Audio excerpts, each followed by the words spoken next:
Just for context, whether or not you watch the markets, whether or not you have any money in the markets or a retirement account or whatever, just to get a sense of the scale here. I'll give you two metrics here to get a sense of the scale. The first one is the circuit breakers. Do you know about this?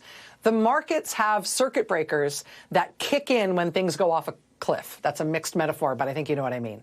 They call them trading curbs, and they're these shutoffs that kick in automatically and basically stop the market. They stop people from trading for 15 minutes when things have gone unbelievably wrong.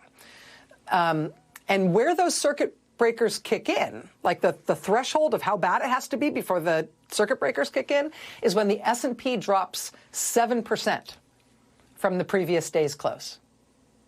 Today, the S&P dropped 6%. Had we got to 7, we would have hit the circuit breaker. They would have turned the lights out on the market to try to save us from ourselves. That's one way to understand the severity of what's happened here. And here's another. Look at this. This is the VIX index, VIX.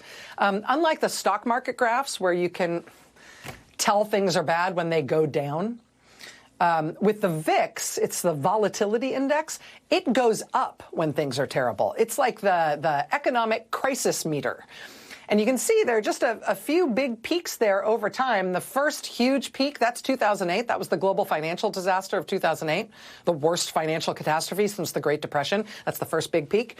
The next big peak is March 2020. That's the equally huge global disaster, right? When the COVID pandemic overran the world, killed millions of people, and basically shut off economic activity like there had been a power outage. So those are the first two big peaks there. But now look, new peak. That's now. That's now. That one not caused by the biggest financial catastrophe since the Great Depression or a global pandemic that's killing millions of people. That one caused simply by Donald Trump being president. Again, with his great ideas. And the scale of what he's doing, the scale of the destruction that he has wrought, is a little bit hard to get your head around. I mean, like, you can see the headline writers scrambling to try to find the right words tonight. I mean, here's the Wall Street Journal front page right now. U.S. stocks plunge deeper, capping worst week since 2020, which again was the pandemic. Trump's tariffs set off two-day sell-off as recessionary fears mount. More than $6 trillion erased from market. This has been the lead analysis piece on CNBC.com all day. Trump's tariffs are biggest policy mistake in 95 years. This is the lead editorial today at the Financial Times. America's astonishing act of self-harm. I thought the picture of Trump there actually kind of puts a nice punctuation mark on that. Look what we've done to ourselves. Hi. But this is the lead, quote, if it endures Donald Trump's decision on April 2nd, 2025, to enact sweeping tariffs on U.S. trade partners, will go down as one of the greatest acts of self-harm in American economic history. His actions will wreak untold damage on households, businesses, and financial markets across the world, upending a global economic order that America benefited from and helped to create. Elsewhere in the FT today, they described Trump's actions as, quote, strangely self-sabotaging, quote, economic lunacy that might seem better explained by psychologists than economists. Larry Summers, former Treasury Secretary, says, quote, this is to economics what creationism is to biology, what astrology is to astronomy, what RFK thought is to vaccine science.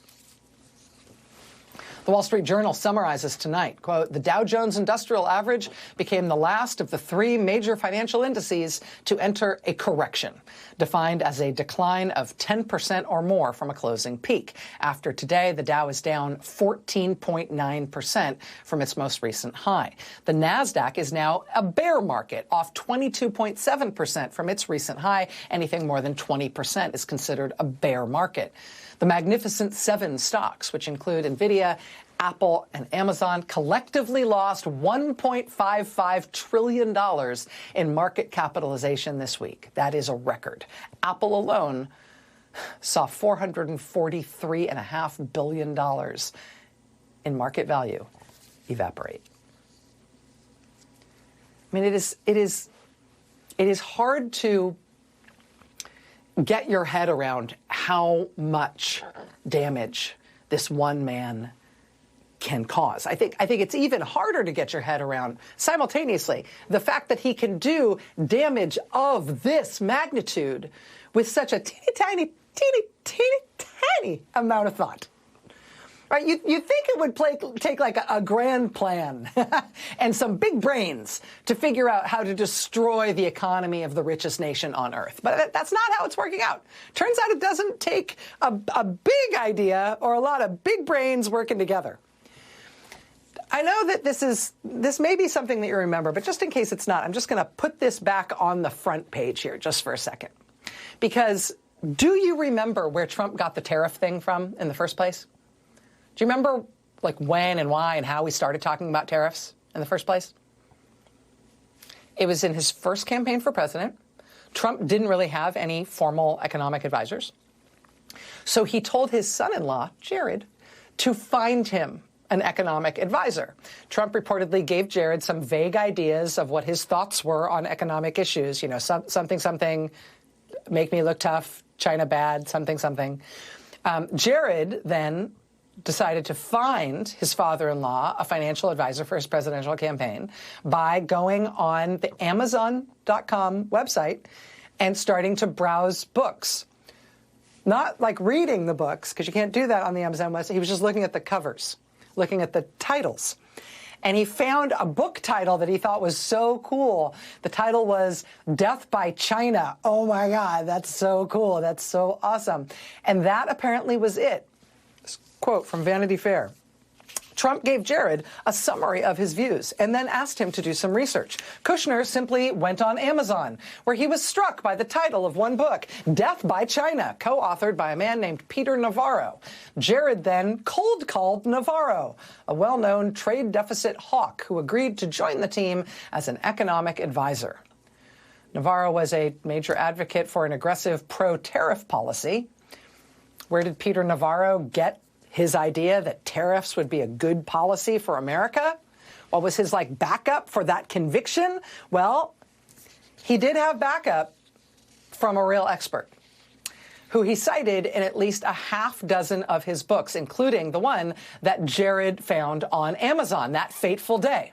In all of his books, Peter Navarro has cited an economics expert to justify his views. And the economics expert he cites is somebody named Ron Vera, V-A-R-A, Ron Vera. When Trump won the presidency and entered the White House, this Ron Vera started circulating a memo around Washington in support of Trump using tariffs in trade policy.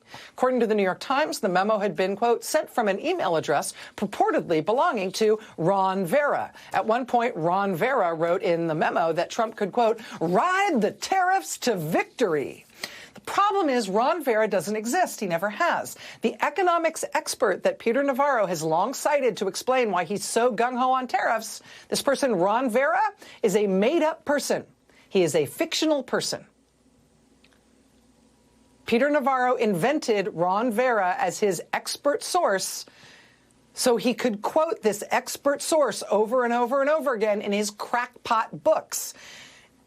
Who is Ron Vera? Ron Vera is an anagram of Navarro, which is his last name. I mean, my name anagrams to Macho Waddler, but I don't see myself trying to talk you into doing what Macho Waddler wants, right? But that really is how the Trump administration crafted its tariff policy. That's where Trump came up with the tariff idea.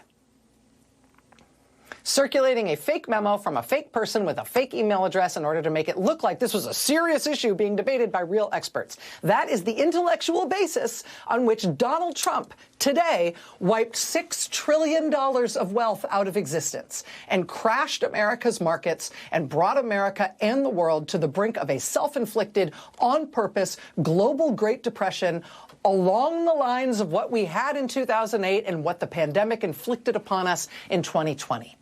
This time, the global disaster is Donald Trump's big brain. And Donald Trump may think it's all going to work out. The American people are awake and well aware that this is